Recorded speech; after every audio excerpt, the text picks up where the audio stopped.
اعوذ باللہ السمیع العلیم من الشیطان الرجیم من ہمزہ ونفخہ ونفثہ بسم اللہ۔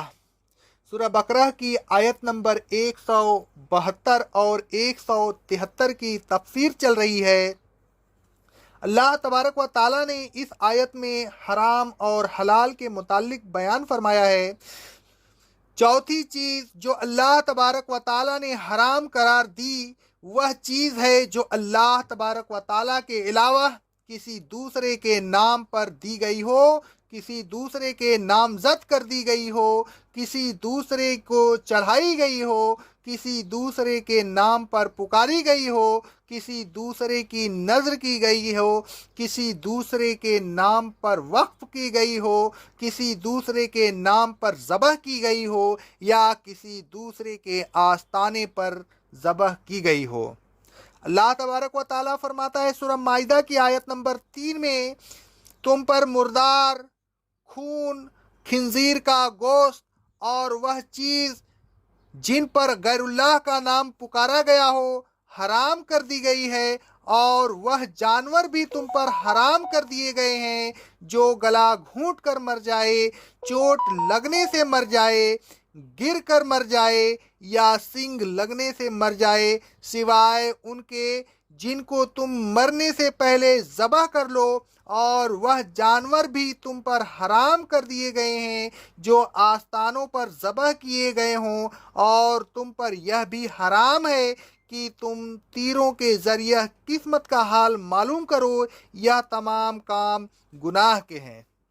اللہ رب العالمین فرماتا ہے سورہ النحل کی آیت نمبر 115 میں، اللہ نے تم پر مردار،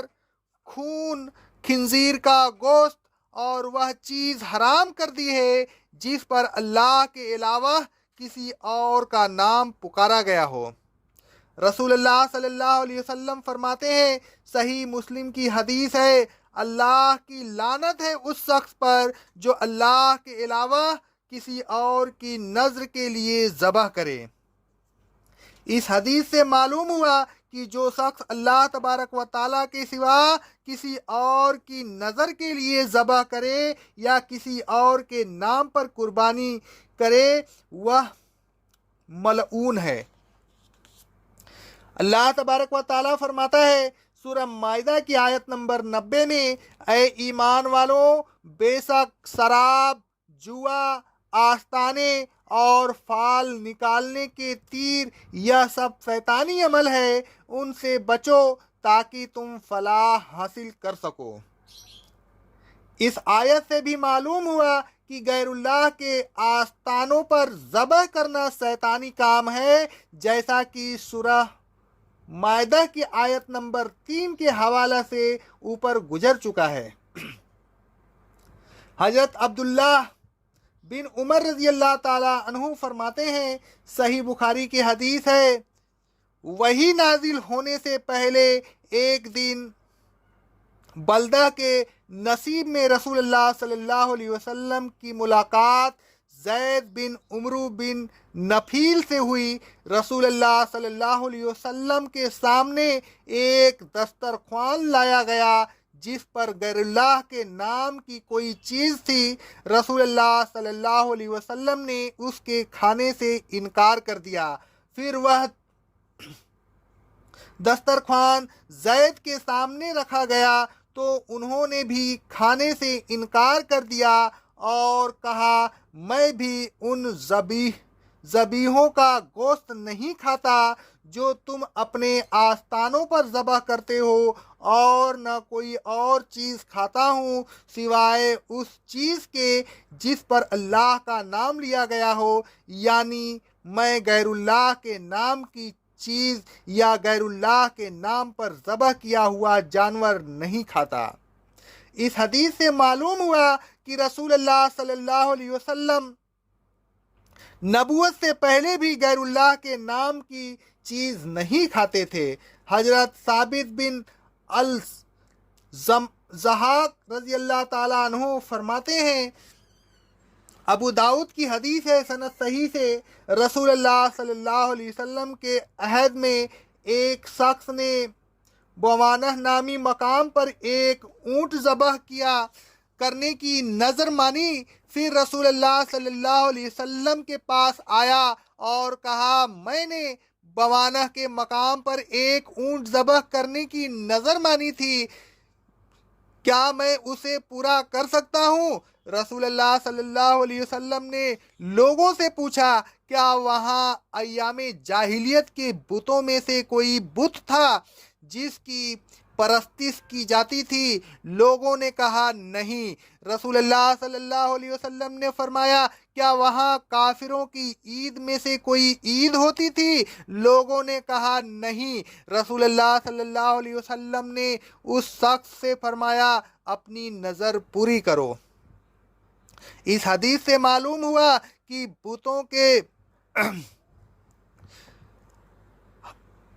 ہٹائے جانے کے بعد بھی ان کے آستانوں پر قربانی کرنا منع ہے۔ دوسری یہ بات معلوم ہوئی کہ ایسے مقام پر بھی جہاں پہلے کبھی کفار کی عید یا تہوار ہوتا تھا قربانی کرنا منع ہے۔ خلاصہ یہ ہوا کہ غیر اللہ کے نام پر نذر کرنا، غیر اللہ کے آستانوں پر ذبح کرنا، ایسے آستانوں پر ذبح کرنا جہاں پہلے کبھی کسی غیر اللہ کا آستانہ تھا، یا ایسے مقام پر ذبح کرنا جہاں کفار کی عید ہوتی تھی، منع ہے۔ اور ایسے تمام ذبیح یا نذر کی ہوئی تمام اشیاء حرام ہیں۔ حرام چیزوں کا ذکر کرنے کے بعد اللہ تبارک و تعالیٰ نے اس شخص کو جو فاقہ سے پریشان ہو ایک رعایت دی ہے۔ اللہ تبارک و تعالیٰ نے فرمایا فَمَنِ اضْطُرَّ غَيْرَ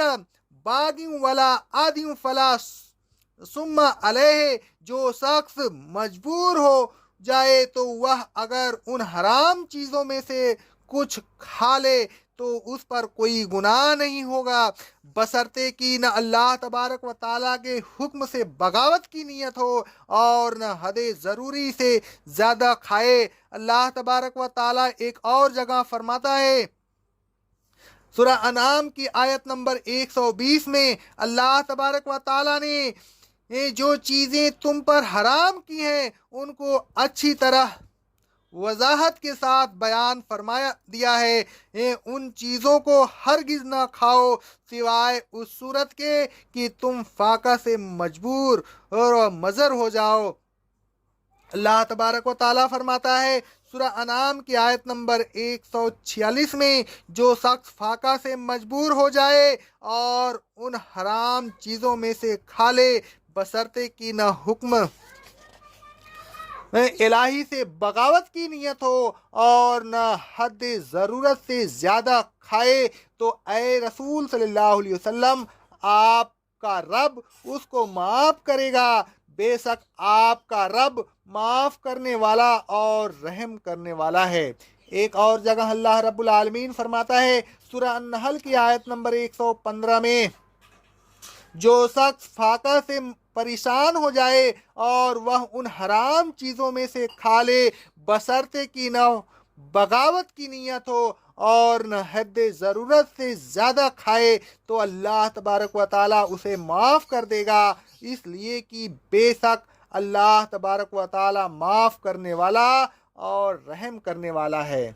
اللہ رب العالمین فرماتا ہے سورہ مائدہ کی آیت نمبر 3 میں، جو شخص بھوک سے مجبور ہو جائے اور ان حرام چیزوں میں سے کچھ کھا لے بشرطے کی گناہ کی طرف خوشی کے ساتھ ملان نہ ہو، تو اللہ تبارک و تعالیٰ اسے معاف کر دے گا، کیونکہ اللہ معاف کرنے والا اور رحم کرنے والا ہے۔ آیت زیر تفسیر کا خلاصہ یہ ہے کہ مردار، بہنے والا خون، خنزیر کا گوشت اور غیر اللہ کے نام کی چیز جو حرام ہے ان میں سے بقدر ضرورت وہ شخص کھا سکتا ہے جو فاقہ سے مجبور پریشان ہو جائے، بشرطے کہ دل کی خوشی سے ان کے کھانے کی طرف مائل نہ ہو اور نہ ضرورت سے زیادہ کھائے۔ اے لوگوں، اللہ تبارک و تعالیٰ کی حرام کردہ چیزوں کو نہ کھائیے، اللہ تبارک و تعالیٰ کے علاوہ کسی کی نظر نہ کیجیے، اللہ تبارک و تعالیٰ کی نظر کو بھی کسی ایسے مقام سے وابستہ نہ کیجیے جو غیر اللہ کا آستانہ ہو یا جو کبھی غیر اللہ کا آستانہ رہا ہو، اور نہ ایسے مقام سے وابستہ کیجیے جس مقام پر کفار کی عید ہوتی ہو یا پہلے کبھی ہوا کرتی تھی۔ حرام چیزوں میں سے انتہائی سخت مجبور کے عالم میں بھی ضرورت سے زیادہ نہ کھائیے، کھاتے وقت کراہیت محسوس کیجیے، دل کی خوشی اور لذت اندوز کی نیت سے نہ کھائیے، اس کو اللہ تبارک و تعالیٰ کا احسان سمجھیے کہ اس نے مجبوری کے عالم میں حرام چیز کھانے کی اجازت دی۔ آپ اس کی دی ہوئی اجازت کے ماتحت کھائیے۔ اگر آپ نے ضرورت سے زیادہ کھایا، برزہ و رغبت کھایا اور بغاوت کی نیت سے کھایا تو یہ گناہ ہے۔ اللہ تبارک و تعالیٰ نے ایسی حالت میں حرام چیزیں کھانے کو معاف کرنے کا وعدہ نہیں کیا، لہذا ہوشیار رہیے اور حرام چیزوں سے کھانے سے اجتناب کیجیے۔ اقول قولی ھذا استغفر اللہ استغفر اللہ استغفر اللہ۔